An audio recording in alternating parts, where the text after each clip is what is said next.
Alam na ng COMELEC kung nagkaroon ng misrepresentation si suspended Mayor Alice Guo nang kumandidato siya sa Bamban-Tarlac. Magbabalita si Mayan Los Baños. Isa-isang sinuri ng mga tauhan ng Commission on Elections ang mga dokumento ni suspended Bamban-Tarlac Mayor Alice Guo nang magpunta sila sa munisipyo.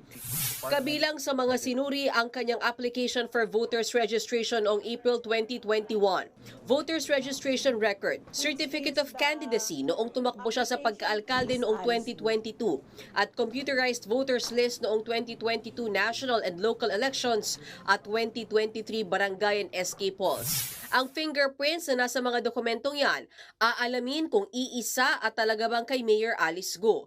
Ikukumpara din yan sa naging findings ng National Bureau of Investigation sa fingerprint ng Chinese passport holder na si Guo Waping na una nang nagmatch sa alkalde. Sinabi na ng science, ang bawat isang tao ay may kanya-kanyang fingerprint lang, hindi katulad ng iba.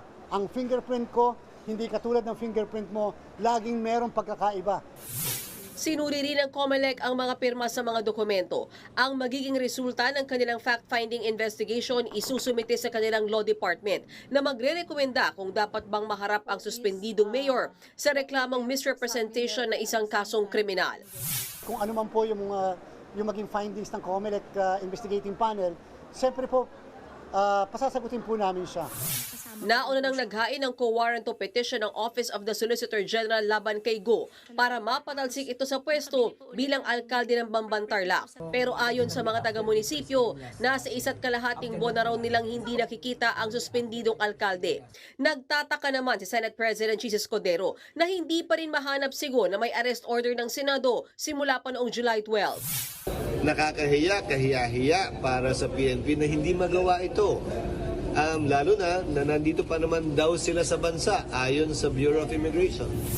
Sa kabila niyan, hindi sang-ayon si Escudero na bawasan ang budget ng PNP at NBI sa susunod na taon. Ito kasi ang banta ni Senador Jinggoy Estrada kung hindi agad mahahanap si Guo. Hindi naman ito carrot and stick, paparusahan mo pag may mali. Hindi porkit palpak ngayon ng PNP, tatanggal namin ng intelligence fund. And lalong pumalpak sila kung sakasakali. Titingnan namin. Sabi naman ng PNP, hindi sila tumitigil sa paghahanap. This is a challenge to the PNP and other law enforcement agencies at ito naman po ay tinatanggap po natin at gagaya nga po ng sinabi ko ay gagawin po ng PNP ang lahat ng makakaya po nila within our powers and authority to bring Mayor Alice Guo and others to the jurisdiction po ng Senate.